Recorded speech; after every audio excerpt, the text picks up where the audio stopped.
নাহিদ ইসলাম, হাসনাত আবদুল্লাহরা, পিনাকি ভট্টাচার্য, জামাত শিবির চরমোনাই দিচ্ছে ডাক। 3 আগস্ট সবাই প্রস্তুতি নিন জরুরি ভিত্তিতে। 3 আগস্ট বাংলাদেশে খেলা হবে। 3 আগস্ট পরবর্তী বাংলাদেশের ভিত্তিপ্রস্তর স্থাপন হবে। 3 আগস্ট শহীদ মিনারে সবাই জড়ো হবে। নেতৃত্বে থাকবে এই এনসিপি ছাত্র জনতাই। কিন্তু আমি স্পষ্ট বলে দিচ্ছি, লোক সাপ্লাই দিবে জামাত চরমোনাই। এবং এটা কিভাবে ঘটবে 3 আগস্টের? যেমন ধানমন্ডি 32 যে জয় বাংলা হয়েছিল, সেটা মাঠে নেতৃত্ব দিয়েছিল এই হাসমাত্রা, এনসিবির ছেলেরা, কিন্তু লোকবল সাপ্লাই দিয়েছিল জামাত চরমোনাই। নারাই তাকবীর স্লোগান দিয়ে ভাঙা হয়েছে ধানমন্ডি 32। আবার শাহবাগে যে আওয়ামী লীগ নিষিদ্ধের দাবিতে যে আন্দোলন, নেতৃত্ব দিয়েছে হাসনাতরা, ইনকিলাব মঞ্চ, কিন্তু লোক সাপ্লাই দিয়েছে জামাত চরমোনাই। এটা হবে, এভাবেই হবে। হ্যাঁ, ওই সময় লোক সাপ্লাই দেওয়ার পরে এই মাহফুজ আলমরা অনেক ফাজলামি করেছিল, কিন্তু মাহফুজরা এখন ধৈর্যা।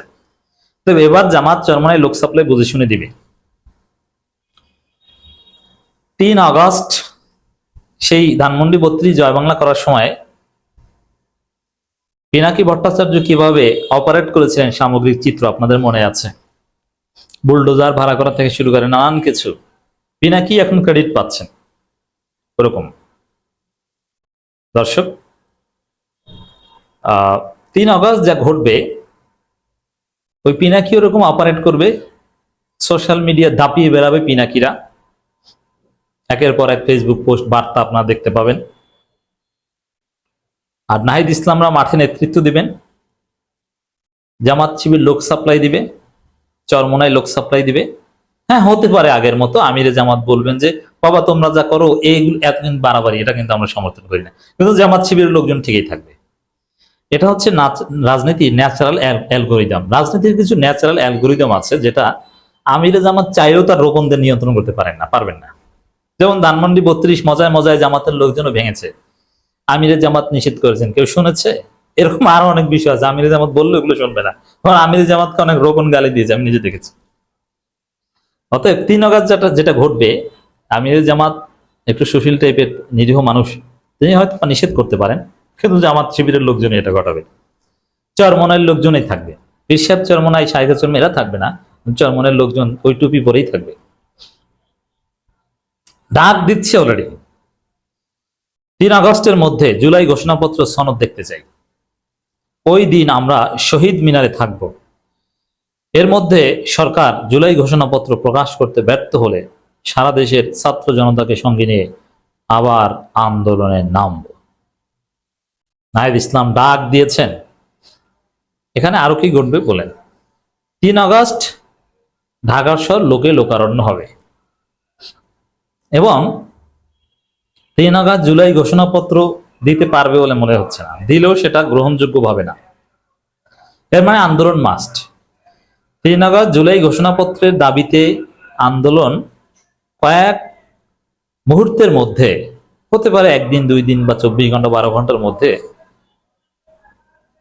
বঙ্গভবন জয় বাংলা করার আন্দোলনের রূপ নিতে পারে। চুপ্পুকে সরাও। এই জন্য আমি বলি যে চুপ্পুর যদি মেধা থেকে থাকে তাহলে 3 আগস্টের আগেই চুপ্পুর উচিত বঙ্গভবন ছেড়ে পালিয়ে যাওয়া, নইলে চুপ্পুকে বাকি জীবন জেলে কাটানো লাগতে পারে। কারণ ছাত্র জনতা যদি চুপ্পুকে ঘাট ধরে কলার ধরে বঙ্গভবন থেকে বের করে, 5 আগস্টের পর 1 সেকেন্ডও চুপ্পুকে বঙ্গভবনে রাখা যাবে না। এটা আমাদের বিপ্লব ব্যাহত হওয়ার সামিল। অতএব চুপ্পুকে বঙ্গভবন থেকে সরাতেই হবে। আর জুলাই সনদ হবে, আর সেই জুলাই সনদে চুপ্পু সিগনেচার করবেন, এটা হয়? অতএব জুলাই সনদের দাবি চুপ্পুকে জয় বাংলা করার দাবি। জুলাই সনদের তাৎপর্য বুঝেন আপনি? জুলাই সনদ হওয়া মানে বিপ্লবী সরকারে রূপান্তরিত হওয়া এই সরকার। কারণ জুলাই সনদই হবে এই সরকারের বৈধতা। তখন এই সংবিধান কার্যকর থাকে না, জুলাই সনদ হবে আমাদের সংবিধান। এই সরকার জুলাই সনদ ভিত্তিক বিপ্লবী সরকারের রূপ নেবে, আর সেই বিপ্লবী সরকারের প্রধান হবে চুপ্পু। এটা হয়? তাহলে জুলাই সনদ হওয়ার সাথে যে চুপ্পুর সম্পর্ক, চুপ্পুকে লাথি দিয়ে ফেলে দেওয়ার সম্পর্ক, বিষয়টা বোঝাতে পেরেছি। অতএব নাহিদ ইসলামরা বলবে না যে 3 তারিখ আমরা চুপ্পুকে জয় বাংলা করার জন্য শহীদ মিনার জড়ো হচ্ছে, কিন্তু কখন মিছিল বঙ্গভবনের দিকে যাবে কেউ বুঝতেই পারবে না, এবং পর্দার অন্তরাল থেকে খেলবে পিনাকিরা।